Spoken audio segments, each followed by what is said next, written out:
Blah, blah, blah. Seems to be working.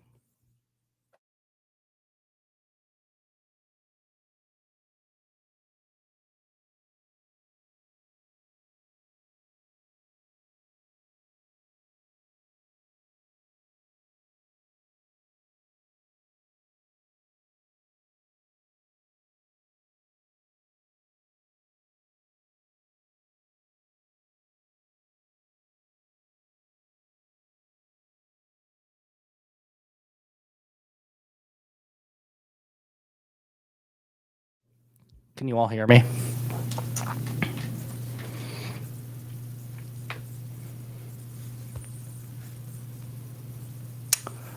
I'm live. That's right. A little bit early. Just see what we can get. It's kind of last minute, but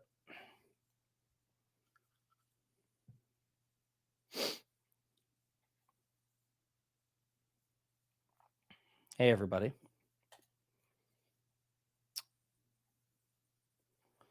Let's share.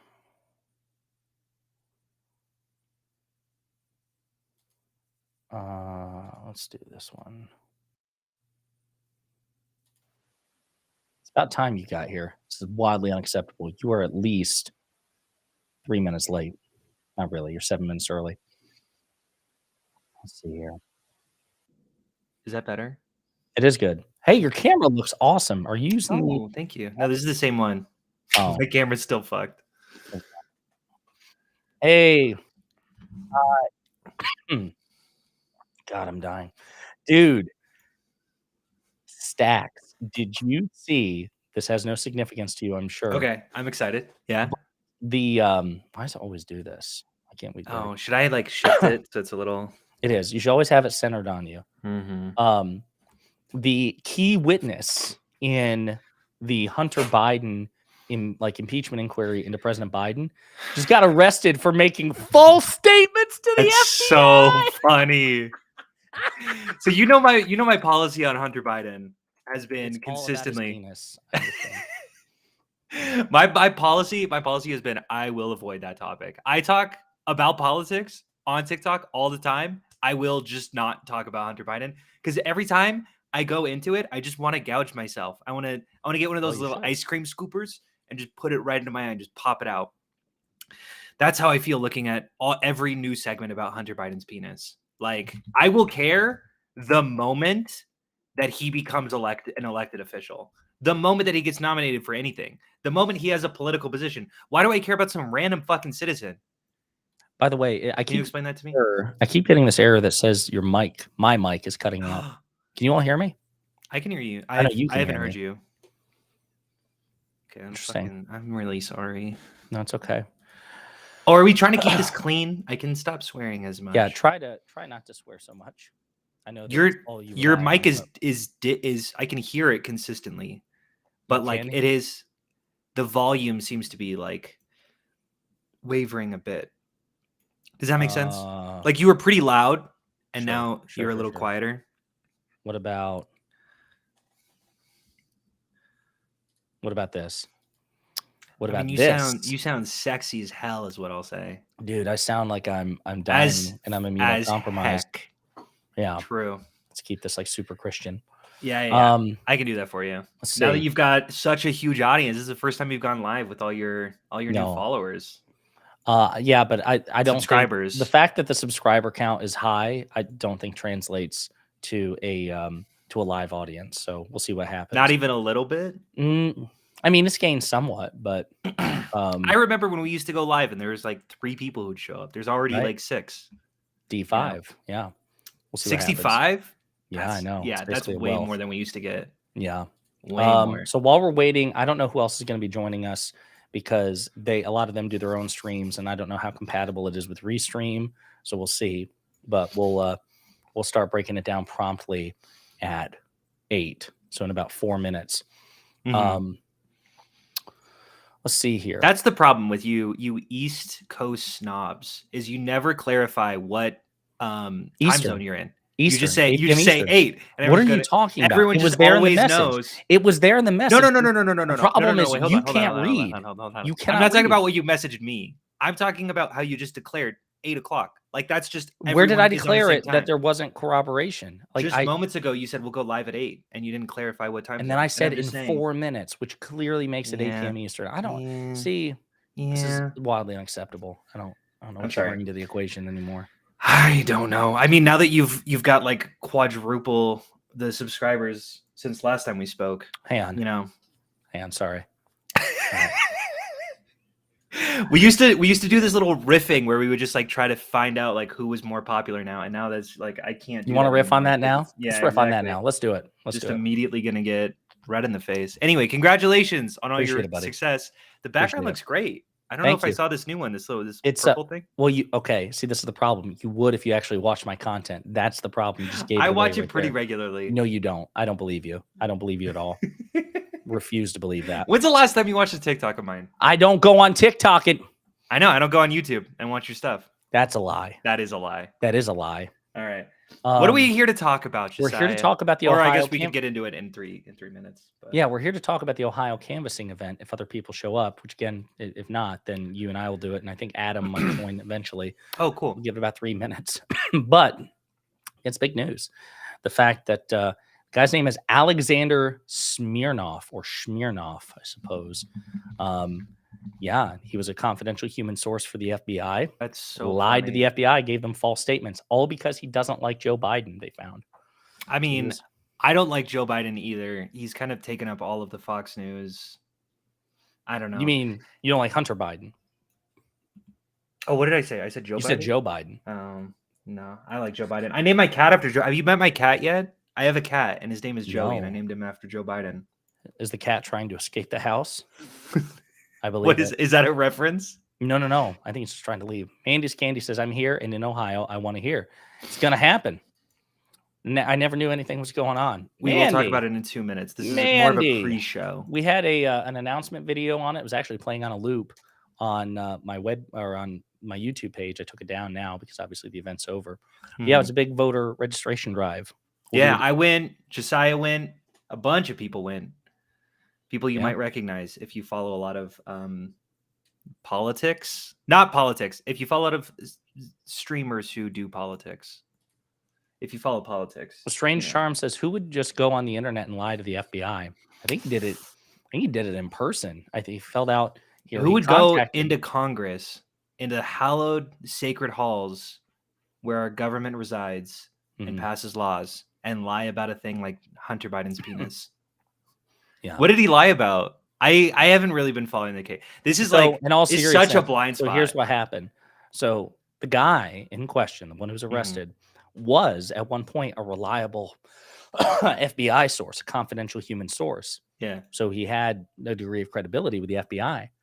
Well, he fills out a fraudulent form saying that he has evidence that Joe Biden, loner, what's up, baby? Did you hear me? I can hear you. I don't see you. But it could be because he's streaming on his end. So that is because I'm streaming on my end. That's fine. If only we could restream or something. That's fine. Well, listen, you could, but I don't know if he can do it for. I don't know. They've never done this before, so I'm gonna go easy on him. Loner bot. I'll just fucking disable my camera and then full screen you guys over here. All right? Yeah. That's fine, but I still want to hear you. Yeah, that's all I care about. Hearing like that lovely Scottish brogue, or is that an Irish brogue? Can you just are brogues Scottish? Oh, I don't know. But they're probably Irish because I don't know. I've never heard that word before. You've never heard of that? You've never heard of a brogue? Yeah. That sounds wrong to me. I feel like maybe I don't know what that word means. It says it's a strong outdoor shoe. No, wait a minute. An Irish brogue. What the hell Especially Irish or Scottish when speaking English. Then I'm correct. Thank you. There's no guarantee that Scottish people know anything about fucking Irish people. Yeah. Yeah. Well, no. Especially this is up here because Irish immigration didn't come as far as I am, really. They went to Edinburgh, Glasgow, fucking Dundee a little bit. No, but this is for Irish or Scottish. They're both called brogues, which because we're just looking at through American eyes, it's just the same island to us. Wow. Okay. Yeah, I'm just not a very good Scot, I guess. Okay. I guess not. True. You spent like a few days in America. Now we have to revoke your Scottish, I don't know, legitimacy, your bona fides. Adam Mockler, what's up, baby? What's up? How you doing, man? There he is, man. How's it going, y'all? We got all these handsome studs here and Stacks. Nice. Yeah. Do you guys get it? He made fun of me. Everyone cancel him now. No, never. I think we got a good group here. So yeah, I didn't want to take like too much time, but I didn't also want to dedicate like I'm like buried with all the editing stuff. So I just want to do like a quick recap of the Ohio canvassing event since we were all there in person. We were. Adam, can you center yourself in the camera? I'm getting half of that visage. There you go. Look at this. So I don't know how much of our audiences overlap, but Adam was obviously on the last stream that we did. Up and coming YouTuber who loves to have conversations with MAGA Trump supporters. So he that's what he's making him go viral. And then we have Scottish stud foreign policy guru. He'd never describe himself that way, but I am. Lonerbox and video essayist, right? Is it still foreign policy if he's foreign to us? I think so. It's just policy. You're right. It's just policy at It's that just point. policy. He's just yeah. He's just an expert on policy. Yeah. But again, he spent so much time here in America that we've adopted him. I'm actually convinced that within a year he will relocate. You don't think so? Well, think about it, you know. He cares so much about the American democracy. He came out to register other people in this election when he can't even vote himself. So we salute. I don't know. I will say Loner showed off his American accent in the. I want to hear that. Wait, what? It was pretty impressive. Yeah, you don't have to do it now. No pressure. No pressure. No, I don't have to. That do was it now, that was exactly. 100% of pressure. You absolutely have to do that. Wait a now. minute. I did not know this. Wait, when was this? I don't remember this. I'd love to hear your American accent. Please, could you do off that? stream. Real Off quick? stream. Can you try one? Nah. I see how it is. Wow. Okay. You put him on the spot. Way to go. I'll Adam. do my Scottish accent just to make up for it. I won't. It would be really embarrassing for all of us. Uh-oh. We got IRI too. What's up, baby? Bunch of people coming in. I know. IRI, can you hear us, buddy? Trying to get this all sorted out. Oh. You guys go over Ohio yet, though? No, not we yet. haven't really gone We're over waiting for anything. everybody to show up, or as many people as who could show up as would. Mhm. We can't hear you. He's having the same issues I think Pixie did, or see you. Let me back him out real quick, and then if he can't like participate, that's fine because IRI's got his own stream. But I'd love to have him here since he did some of the political debates. Yeah, I'm swamped with editing too, though. How did it feel getting back into the groove of things after being gone for a few days? Josiah. I've been sick as hell, to be quite candid with you. And Hey, what happened to your eye? You said something about your eye. So like the whatever infection or whatever, like it's like sinus infection or whatever I had, I guess I did something to irritate it or whatever. But like on Monday, I think it was Monday night, bro, it was brutal. It was basically swollen shut. I looked like I texted my girlfriend, I'm like, I'm Quasimodo. And she told me to get back to the bell tower. And so I felt really disgusting. Nice. I don't know. Nice. It took me 3 days to get back, or 2 days to get back, because one of the flight back got super delayed. So I haven't been making content. I just started making a couple videos yesterday, but yeah. I'm sorry, no one asked for my opinion. Continue. No, just no one like- did. No one does. Sorry, I'm just resolving this real quick with IRI, and then we'll jump into it. Yeah. If IRI can hear me, buddy, we definitely want you to participate, but I'm not going to put you through all the stress, especially if you're streaming on your end. You don't have to worry about it. We'll, you and I'll just have a separate conversation or something. Don't worry about it, buddy. Loner, how was your travel home? Yeah, it was fine. It was smooth. I struggled. I couldn't sleep on the way back, so I just got myself like 18 hours as soon as I got home. I don't know why, but like Hell yeah. it was like I left at 5 American time and arrived here at 1 p.m. my time the next day. Oh god, it was fucking gross. Yeah, Wait, how long was the flight total? 14 hours if you count the layover time. God. Jeez. That's how much you care about American democracy. Yeah, That is how facts. much I care about American democracy.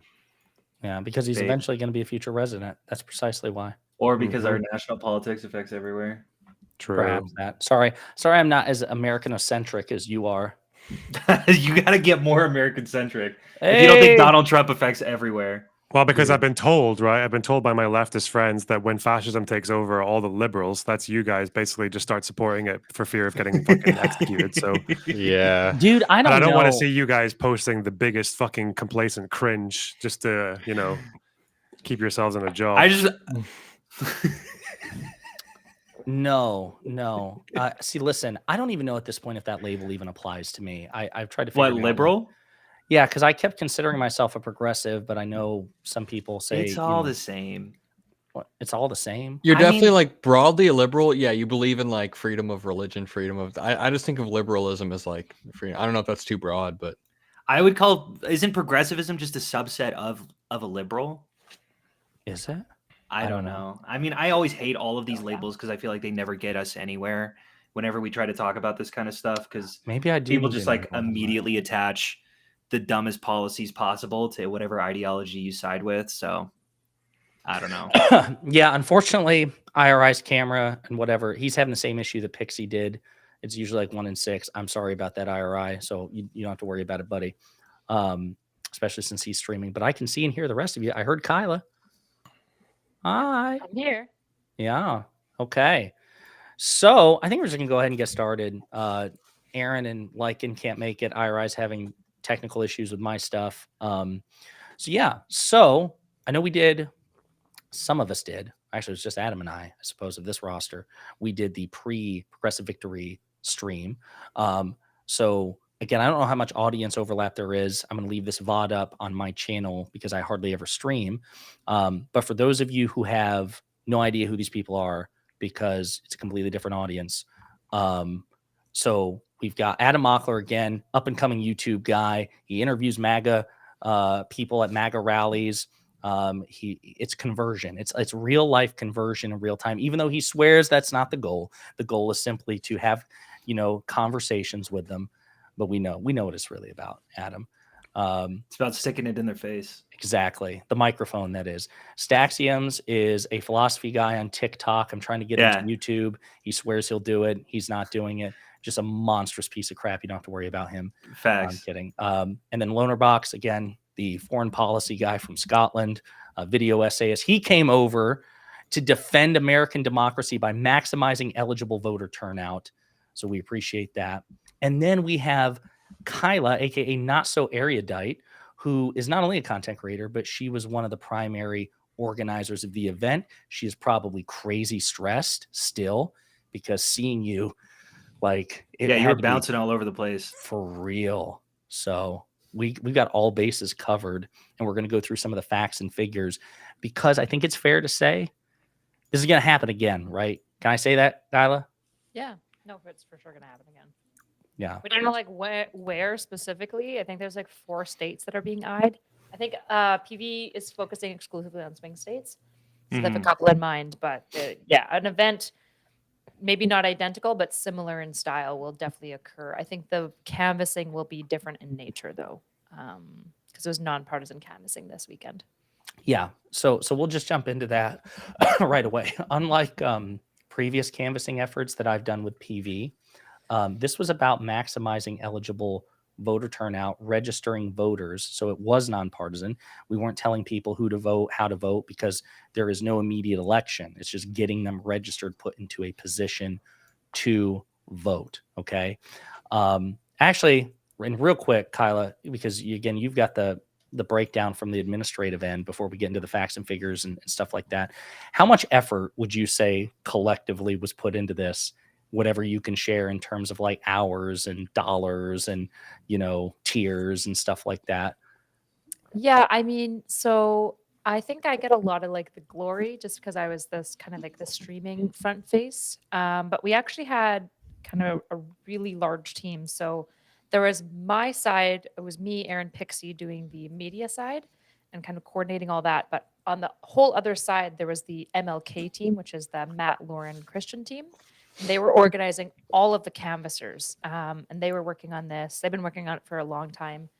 I mean, I know I worked 75 plus hours on the 4 days alone, and I was pulling like 60 to 70 hour work weeks, at least 4 weeks before the event started. Although not all of that was for canvassing. It was probably like 40-hour work weeks for canvassing and then other stuff I had on the side on top of that. So it was a lot. It was a lot of man hours put into making this successful. And I think it was, again, guys, we'll show you, we'll break down the facts and figures. This was insane, the amount of like foot traffic and what we were able to organize on such short notice. Loner, I am going to ask you, because some people may think, well, damn, really, to register people to vote, what pulled you across the pond besides the opportunity to meet me in person, obviously? Yeah, I mean, I was invited to come and make new friends. That's always a good incentive. But also, like, American politics affects everyone, unfortunately, big empire and shit. It affects the Middle East, definitely, with all the fighting that's happening there right now, and the difference between Trump's aggression and unpredictability with Biden's much more reasonable and measured approach to the way that, like, the war is going on in Israel and Gaza right now. It also affects my local politics in a way, because when Trump got elected in 2016, he emboldened a lot of crazy people to start bringing things up here that people just hadn't really spoken about for a while, like all the wacky populism, like suddenly like culture war became a driving center of our politics, which it hadn't really been before. So yeah, I don't know, just kind of stopping you guys from doing your cringe, because it spreads internationally. No, It's for sure. viral. Especially like Bolsonaro, in Brazil, like there's a lot of Trump copycats that like kind of crop up throughout the rest of the world. Or after. Boris Johnson, which is who Sure. Lonerbox had to deal with direct, which I can't remember my timeline. Did he become prime minister after Trump? So Trump was inaugurated in January 2017. Do you remember BJ's premiership? 2019. It was 2019. Oh, there you go. Right. So he also had a Trump copycat, so to speak. Mhm. Let's see. Adam Mockler, that guy's great. Smash the like button, everyone. I appreciate that. Although I'm convinced that Adam actually wrote that himself. And Yeah, that's just my alt account. Yeah. That Adam guy's great. Yeah. Adam. Thank you. Also, okay, you were kind of a last minute addition, considerably more local than Lonerbox. So what drew you to the event?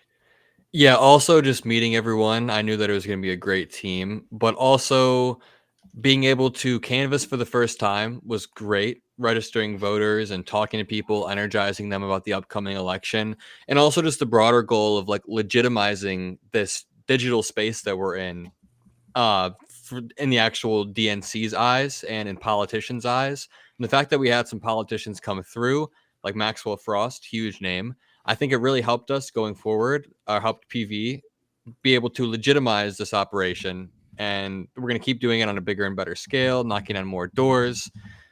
And hopefully we get this ultimate goal of defeating Trump, right? Agreed. That's beautiful. And then Stacks, even though I don't like you all that much, you and I have done this before with PV. Yeah. So this was your second outing with them? Yeah, Is it- for sure. With PV specifically, I mean, I worked a lot. I've worked a lot with like local elections, and I think one of the immediate things as soon as you go to like a city council meeting or just work with local politicians, the first thing that you'll notice is the age discrepancy. Like it's really only people who are 40, 50 years old up, and then like a huge density of people who are like 70 years old, right? They care about fucking railroading all of the building permits to hell. And like you're there fighting as like the lone millennial, right? And I come to this event and it's just a sea of young faces. And I think it's really rare to see that in politics, and it was really invigorating.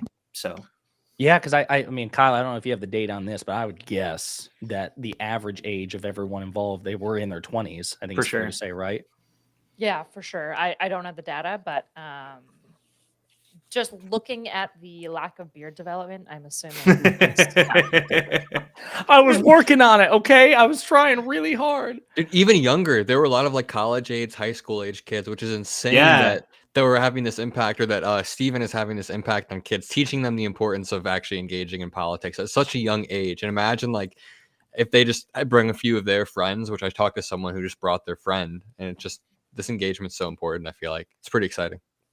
Yeah, they had people carpooling, I think, from like all across the country. So this is how dedicated people were. Obviously, we're talking about the age range, obviously talking about young people. And in many cases, they would like pack in cars, right? They've never met each other before, but they were so dedicated to the mission and would carpool across the country. Again, Loner Box is over there thinking that's nothing. I flew across the damn ocean. I don't want to hear it. But I mean, that's dedication. I don't know if I could do that, right? I'd either have to drive separately or have to do something local. So there are people out there of a relatively young age, and the stereotype is they're not going to engage in politics because they're so young and disaffected. I think it was awesome. And I guess we'll break into some of the stats themselves. Again, I had the screen up, but there were 313 volunteers in this event, this 2-day event, Saturday and Sunday on the 10th and 11th. And this is the big one. Damn near 41,000 doors knocked in Congressional District 1, Cincinnati, Ohio. Folks, that's insane. 40,978. Compared to, and I don't know if you knew this, Stacks, but compared to what we all did with PV and DGG in Georgia, yeah, more than 40% increase. 40%. It's insane. no, for sure. It was I, awesome. Yeah, I can't believe it. I mean, when I saw, so I can't remember what the Savannah 2022 canvassing event was in terms of like people involved. And again, Kyle, I know you weren't involved with it specifically, but did they tell you, do you know how many people were involved? Did they ever tell you, like, compared this event, this 313 compared to prior PV events? No, actually, I don't know. I know that they've said that they like at least like doubled, potentially tripled their numbers, but I don't Jesus. have the specifics. Yeah, I mean, it was a huge turnout, in large part thanks to DGG and kind of all of our communities involved. Yeah. So. Some guy named Destiny. He's apparently like big stuff. I don't know if you may have heard of him. 8,215 conversations had. So because that's the other thing too. Like, you know, it's not like every time you knock on a door, you got a conversation with somebody. I only had a handful. Did everyone here actually get a chance to talk to somebody when they canvassed though? Loner Box, sure. did you talk to somebody? Yeah, a few people. Yeah, honestly, I think some of the conversations I had were more like energizing or powerful than actually registering someone. Because I Yeah. talked to this lady who really just, she was number one, really happy to see young people out there being engaged. Like you could just tell it meant a lot to her. And our conversation, we talked for like 20 minutes about Donald Trump and about just basically what's at stake this next election. And you could tell she was super, super energized to vote after. Gotcha. Yeah, I think me personally, I was really impressed. Well, I was kind of like simultaneously impressed and also like sometimes frustrated with the responses that I got. But I think the number one answer that I heard was like basically like you come in with a little thing saying, "Hey, are you registered? What issues do you care about?" And the number one answer that I think I got was democracy. You know, like what I heard. that is on the line this election. Like the American experiment as a total. So I think a lot of people are feeling that right now. Also, abortion was a really common talking point. Obviously, Roe v. Wade got overturned very recently. That was like a year ago, I think. About July 2022, a year and a half ago. See, I okay. thought I was going to hear abortion, but the few answers that we got, because again, for those of you, since Kyla said we're doing events like these in the future, more details to come, definitely would encourage you to participate. And even those of you who consider yourselves introverts and like, I'm shy, I don't want to, have these nonstop. Adam mentioned a 20-minute conversation. That is atypical. That's because Adam's a chatterbox and he found another chatterbox, it sounds like, and they were vibing back and forth. But otherwise, the vast majority of door knocks people don't typically answer the door, right? And when they do, the conversations are typically brief and there are no debates. I think that's another thing fair to say. I didn't debate anybody. Loner, did you get in a debate with anybody? I didn't debate anybody. Adam? I did get in a debate, but that's because I was with Adam and he really ticked me off. So I just started Gotcha. fucking So you- yelling at him. Yeah, I started beat the yelling at shit him. out of Stacks games. No, Yeah. there's no debates. You're not supposed to debate. It's actually made for if you're introverted, you go in a group of other people who can help you guide basically these conversations, and usually you're with a bunch of like-minded people that energize you rather than make you more nervous. So there's no debates, there's no friction whatsoever. Actually, you download an app and it makes it super easy. So it's Minivan. yeah, it's perfect for anybody who is just on the edge. This is my first time doing it, and I want to do it more in the future. So Yeah, I mean, you do. You feel like you feel like you're really contributing in a meaningful way to civic engagement. I didn't hear a single person of the 313 people who were there. I don't know of anybody who said that they had an absolutely miserable time. I think maybe Stacks when it was just him and I hanging I out. did. I screamed That at was him. that was it. But otherwise, Mhm. like again, just the if you could have seen the range of personalities at this event, different interests, different personalities, different ages, and things like that. The thing that united them was they actually had a pretty good time and they felt accomplished. I know, having canvassed before, that very often if you almost make it like a little mini competition, like how many lists can we get through, because in Savannah I think we went through the list twice, right, Stacks? Like I think Yeah. yeah, Yeah, just we to did. make sure we had maximum coverage. Mhm. So But- yeah, go ahead. Oh no, yeah. Just to I don't know. Sorry. Go back Sorry, to you saw Squirrel. I did. Go for it. So other things I wanted to emphasize. So again, 164 people registered, which may not seem like a lot, but that is a lot. And every little vote counts 100%, especially because we're It's not. also not the purpose of the event, right? Like canvassing is probably the worst way to get people to register. So the main point was to listen to the people and hear like what they want, Yeah. and then reflect that data to the local constituents and politicians that are over these people. So getting anyone to register is like genuinely just like a side bonus. That was not the purpose For of the sure. event. So I also heard Ukraine a few times, which is surprising to me. Not surprising in that the median voter still cares about that, if that makes sense. But yeah, I was really interested to hear a lot of what kind of issues do you feel like matter to people? What do you feel like was a prevailing sort of narrative that you heard from a lot of the voters? In Adam Ohio? said democracy. Loner, Yeah. did you hear like a?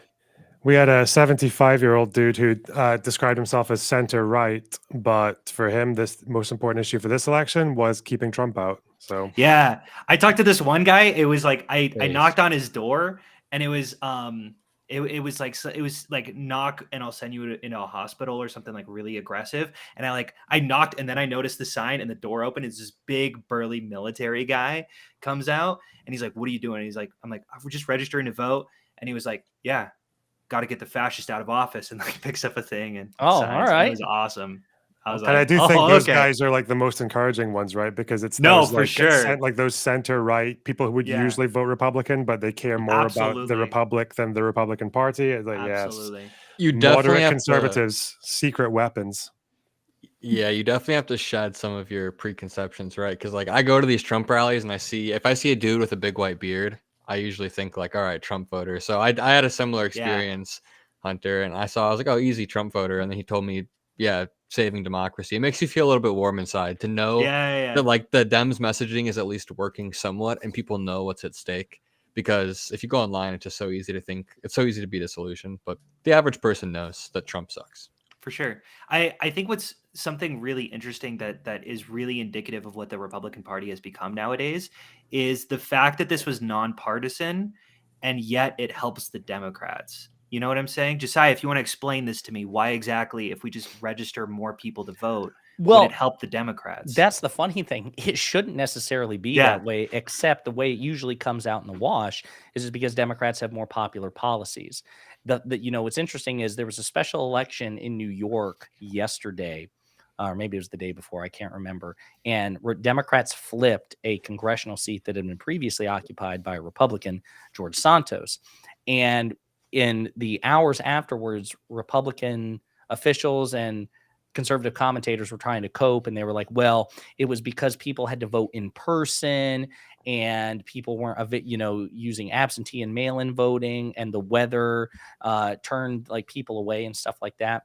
And the idea is what they're starting to feel like is if you got more people to vote, then maybe they wouldn't have lost by 8 points.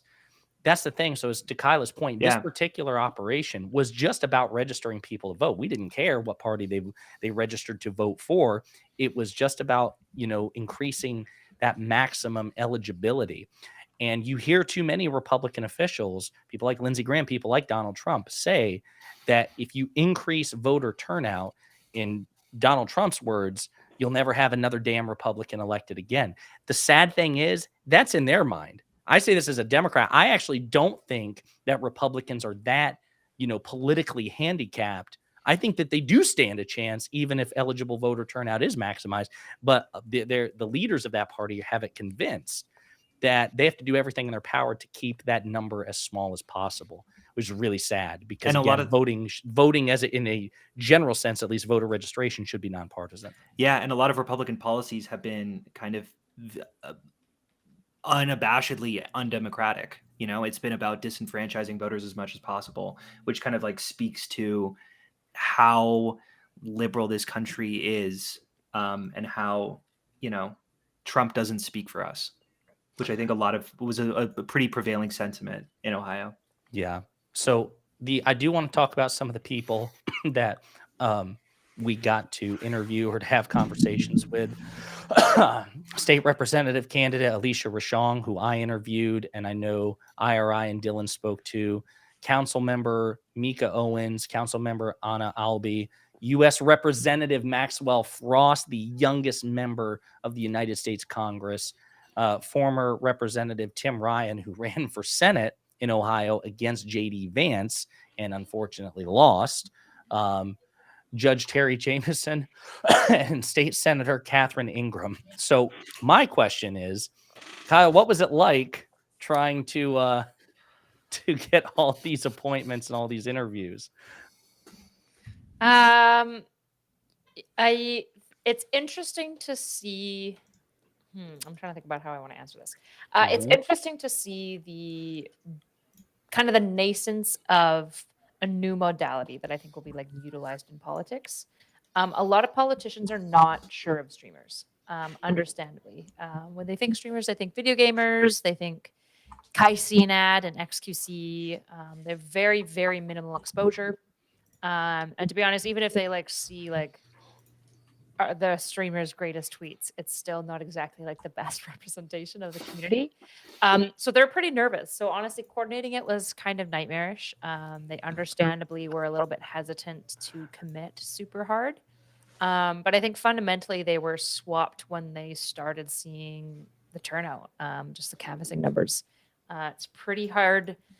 It's pretty hard to argue with outcomes. And so it was really cool kind of seeing Maxwell Frost honestly was amazing for us. He was one of the people who really pushed for further coverage and engagement with the event, which was really cool to see somebody kind of so prolific and established supporting the event. And he really enjoyed his interview with IRI and Stephen. And so, yeah, it was just really, really interesting to kind of work through the dynamics of what politicians are like and the dramas that are there. And comparing and contrasting that to my exposure to streamers. I mean, I know you're not a prophet, but would you intuit that given the success and given the fact that I think, and I don't want to speak out of turn here, but I was under the impression that I think Tim Ryan learned from Maxwell Frost that, hey, the conversation was really good. You should definitely do it. And it helped encourage him to participate. So given future events, would you expect to see less hesitation or more availability? Fingers crossed. Yeah, that's the dream, obviously. Is that was hopefully this weekend was a pretty solid proving ground. That's obviously like what we believe, that it was a really good proving ground, that we can get like 20 plus streamers all together in the same city and no drama. There's no just no drama coming out of it, of all of our wonderful Twitch poll kinds of drama that can sometimes happen. So yeah, I mean, for my audience, the people watching this, you guys know I have a drama allergy, and it was clean, man. It was just everybody there. They were focused. It was about politics. It was about the mission. And I will say this too. I mean, because again, for those of you who are interested in doing it in the future, I'm not saying it's all business, right? That's the other thing. Like Kyle and everybody arranged a community event for people to kind of celebrate the success that was had. The streamers were there. The canvassers themselves were there. There was a lot of camaraderie. I think a lot of people walked away making new friendships and cementing further friendships. I know, for example, IRI and I held hands all throughout the night at various points. I feel like the bromance was stronger than ever. I forgot who Stax was. which was nice. I was able to get over that, my previous bromance.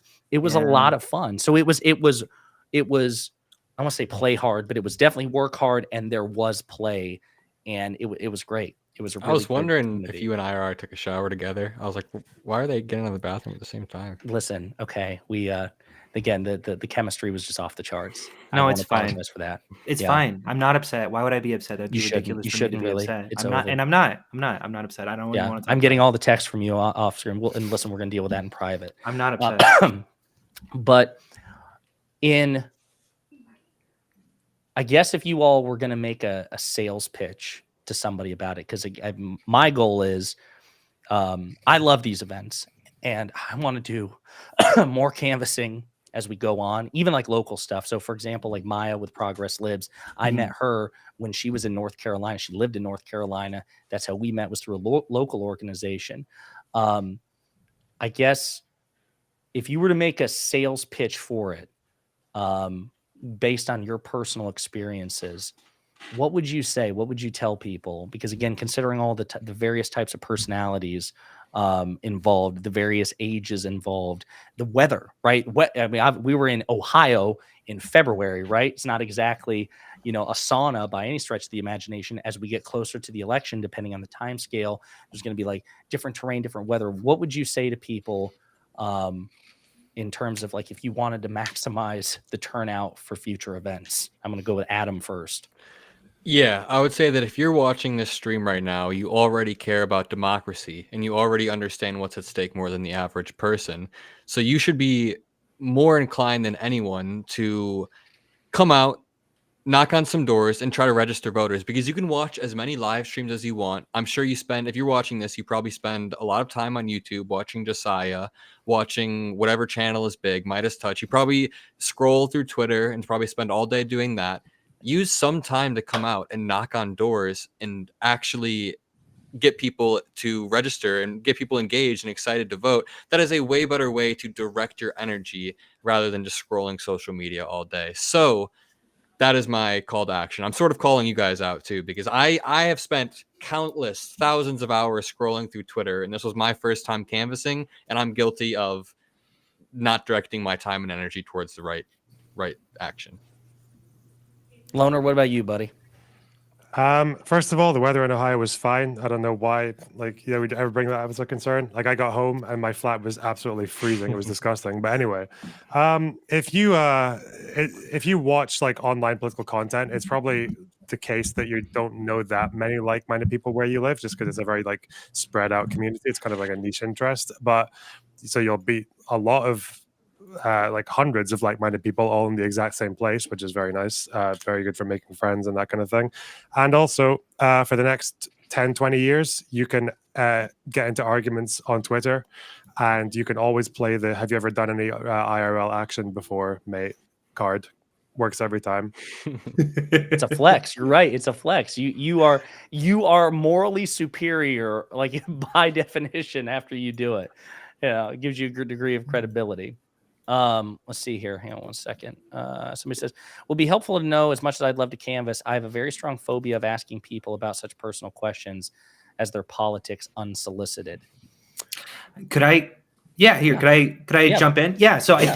I think that you probably have this perspective of like just walking up to a random person and just saying, what do you care about? But I think that this is you probably need a little bit of a paradigm shift, because what you're doing is you're coming in with a kind of official looking, you got little like tags and like a binder, and you say, hey, I am with nonpartisan. I'm with Progressive Victory. We're just here to help register people to vote. And if you're interested, if you'd like to talk about an issue that you care about, we just want to list that out. Like, that's really all you're doing. And if they want to have a conversation, then you engage with a conversation. A lot of people were just like, abortion, and then just like dip back into their room. A lot of people, actually, I would say the majority of people just said, I'd like not to answer. And then just moved on. They're registered to vote. They want to move on with their day. So I think that you have this perspective, probably rightfully so, because most of the people in your personal life, it would be unsolicited. Like, you would just be going up to you. They know who you are. You know who they are. And you're just kind of like aggressing on them, trying to find out what they are. But, you are coming from a place where they understand where you're coming from. Like, you're part of a nonpartisan group who is just trying to help affect the policies that they care about. Does that make sense? I think so. I say to the person who is not here to answer. They'll let you know. I think so. Yep. I mean, I understand, like, on paper, especially not having the organic dialogue right now, right? Just like thinking about it in the abstract, it does sound intrusive. But I promise you, in the context, again, I didn't hear a report from a single person saying that somebody flipped out because that question was asked. They understood. And they would, again, you present it in a very disarming way. It happens like it's a very casual conversation. Like Stacks says, you know, based on whether or not, if somebody answers whether or not they've registered or not, it's a question to ask. Be like, hey, you know, just trying to get some more information about this election. What it might mean to you? You know, is there like a single issue you can think of which it just jumps out as being very important to you? Just the topic itself. And in your delivery and the words you choose, it's very organic. Everyone without exception who answered the question for me said democracy.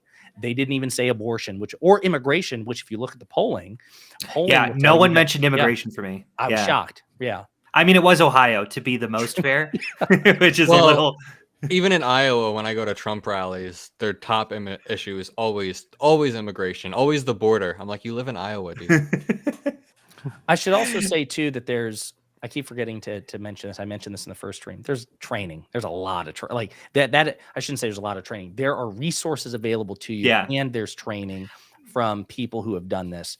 Like everyone was trained, right, Kyla? Like everybody who went out. Yeah. I think what's really interesting about that perspective that I think we just sort of like skip past, but what's so interesting is Adam was saying, hey, he goes to Trump rallies and everyone cares about immigration. We go to the median voter.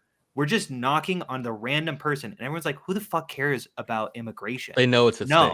Yeah. Like, and I think that is such an important lens to view every time you look at Trump supporters, that this is not a fair representation of what our country is. And I think Oh, sorry, keep going. No. I think that's something I have to remind myself of all the time. Like, I constantly get freaked out about how many like crazy Republicans there are around me, and then I go knocking doors on a random person, and they're pretty chill, they're pretty reasonable and fair, and care about things that we should care about. Yeah. So I would highly recommend it. Again, to me, that the whole thing was a colossal success, which exceeded expectations. I saw that 40,978 number. I almost fell out of my chair. So yeah, for those of you, let's see here. I guess he responded. I was kind of expecting to get a gun pulled in my face because that's what happens on TV. You know, I've seen it happen a lot, but no, that didn't happen at all. And also, the fact is that you're going there with a pretty simple premise. You're there to see if people are registered to vote. As soon as they realize you're not there to sell them something, that's usually a relief in itself, right? Yeah. And then after that, then either they want to talk about politics or they don't. It's just not, it's not a big deal. Yeah.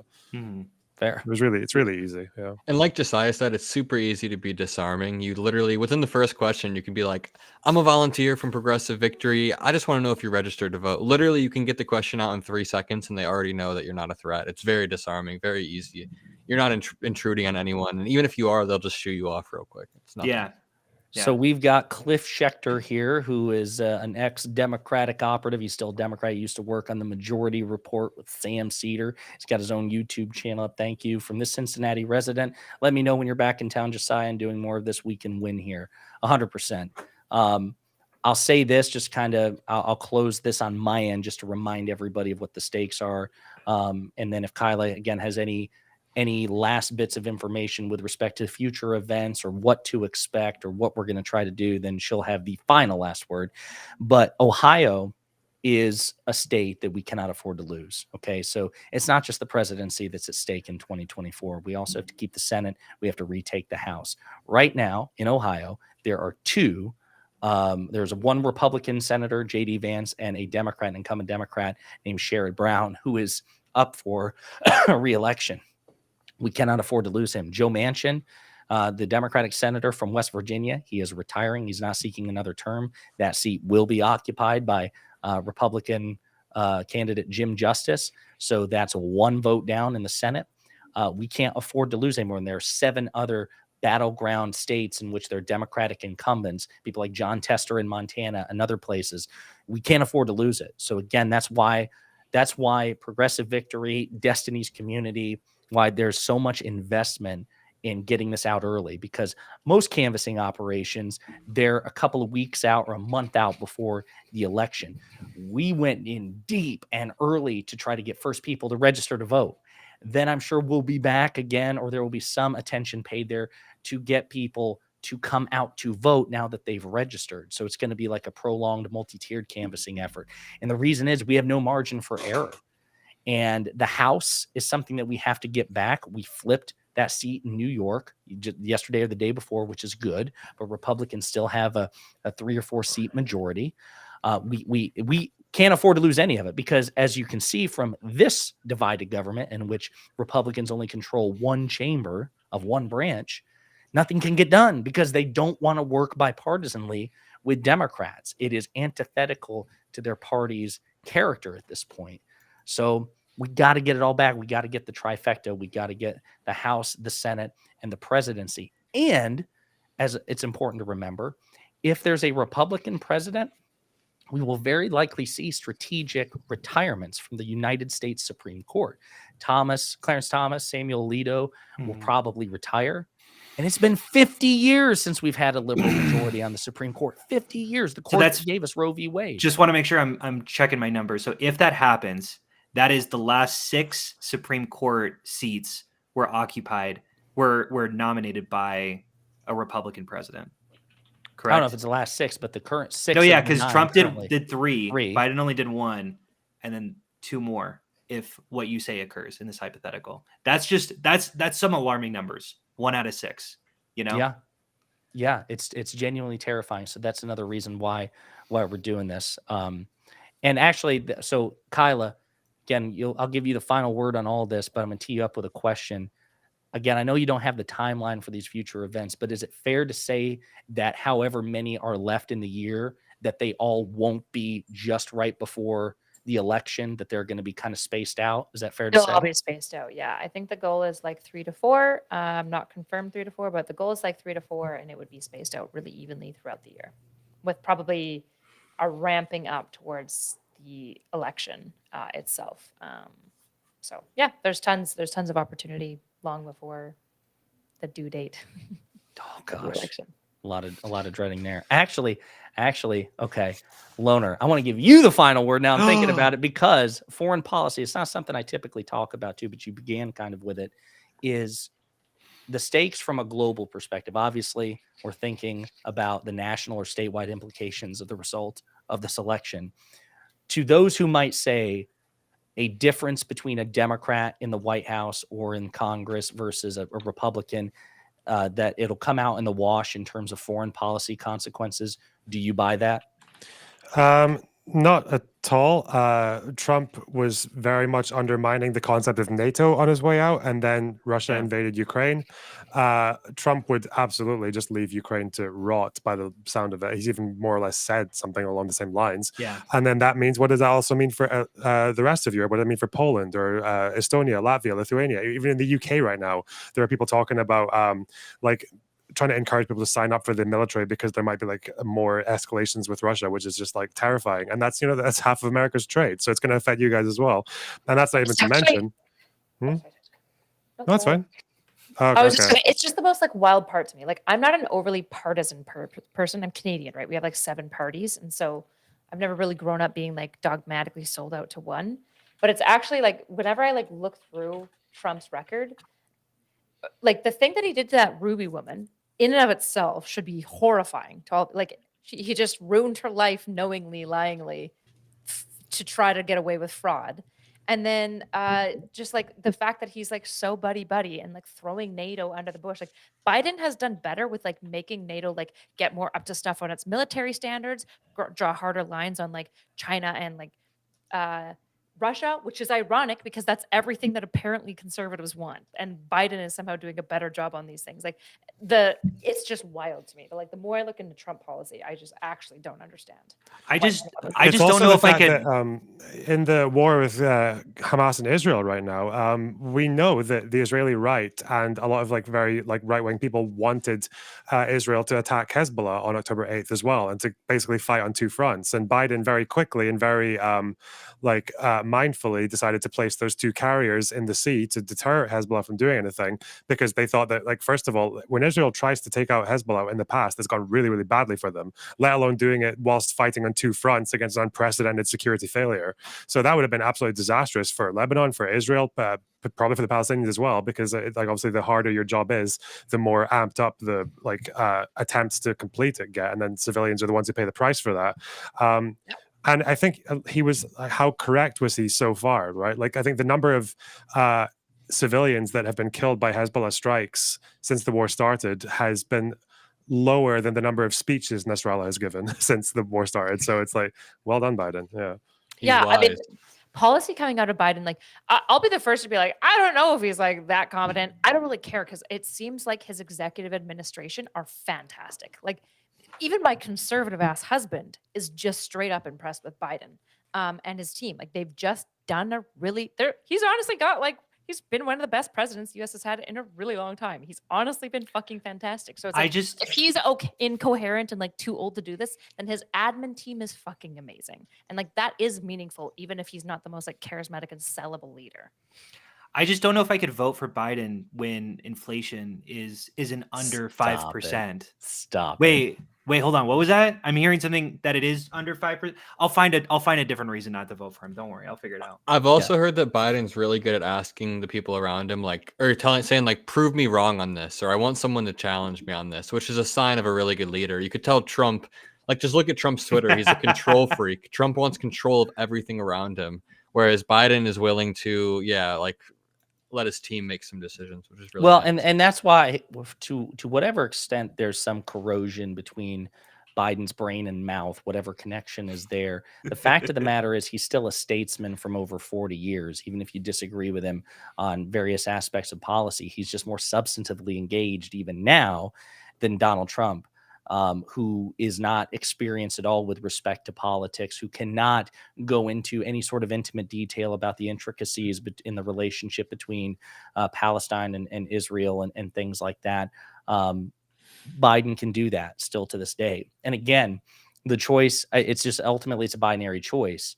You have a choice between Joe Biden and Donald Trump. And as a matter of policy and record, I would argue, and I think most people would argue, at least based on the policies, that Trump really can't compete, even on like specific points that like infrastructure. Easy example, because Trump vowed to increase U.S. infrastructure, and he promised for 4 years, even when he had a Republican majority from 2017 to 2019. He failed to get it done. Biden got it done in 1 year.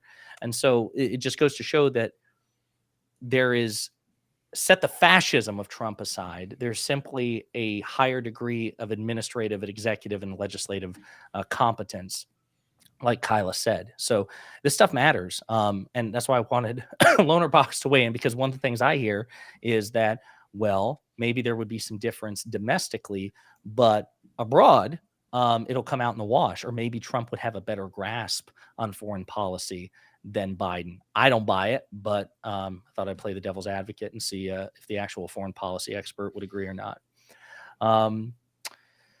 That's it. That's all I had. I just wanted to go over what we did in Ohio. I thought it was an extraordinary success. Again, just to remind you of the numbers, folks, 313 volunteers, 40,978 doors knocked, 8,215 conversations, 164 voters registered. Okay.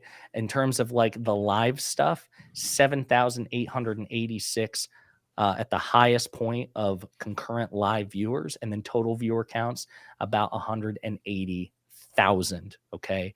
And I think it's only going to get better from here because I'm sure from the administrative end, Kyla can tell you lessons were learned, processes will be refined. It will be moderately less stressful. So you won't see her like with her pupils blown out and steam rolling off her face the way you probably did in Ohio from all the intense stress.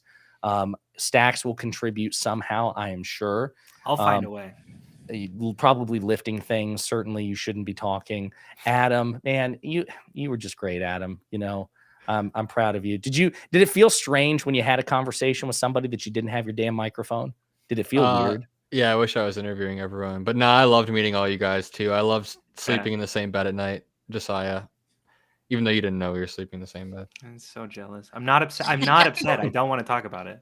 PF Young says, pondering politics, would you guys ever consider canvassing for more unifying issues like ranked choice voting instead of just partisan issues that don't engage the right? Again, none of that happened here. There was absolutely no canvassing on any issues, just to get people to come out and register to vote. That's it. But for the record, I love ranked choice voting. I think that would be much better. I don't think anybody here would object. It got us ranked choice voting. Peltola. Do you guys remember that? In Alaska? We switched to ranked choice voting, and it got us Peltola in the. Yeah. You know, that's not a We use bad it in idea. Scotland. It's great. Like all Trump supporters I talk to want term limits. I feel like both sides are really into term limits. So what if you just canvassed on an issue like that's like super unifying like that? I don't know. Yeah, I'm not sure. All right. Anything else before we call it? That's all I wanted to do was just like flex on what we got accomplished. And guys, again, they talked to freaking Maxwell Frost, to Tim Ryan, and to local and state officials. And it's only going to be, the challenge is going to be, I'm not putting this on her. I'm just saying, Kyla hasn't specifically ruled out interviewing President Biden. That's all I'm saying. You've never not said, has anyone ever actually heard Kyla say that it can't be done? I don't think I heard that. I don't think I heard it either. You've not ruled it out, is my point. That's amazing. And we all know we can prove a negative. Exactly. Yeah. Exactly. So, all right, folks, I appreciate it. I'm going to cut it here. I'm going to have the VOD up. Anybody can use the VOD for like Adam for your, splicing the shorts and the YouTube stuff. Like anybody can use this. Again, just want to have a quick debrief about the Ohio event. There will be future events. Like Kyla said, when we have more information, we will put it out. It was a lot of fun. It was extremely important. And I encourage you all to participate the next time if you're able. And were there donations too? I can't remember. I know there were sign up for obviously participation, but was there like donations? Donors? Yeah. We do take small donations, but it's through like the Progressive Victory website. Fair. Very Also, good. if people want to go to more events, you can follow us because we'll be advertising for it constantly whenever we go to the events like this. Yeah. So Definitely check just out throwing that out Adam there. Mockler, Staxium's Not So Erudite Loner Box, and me. I appreciate it, everybody. Thank you. It was great.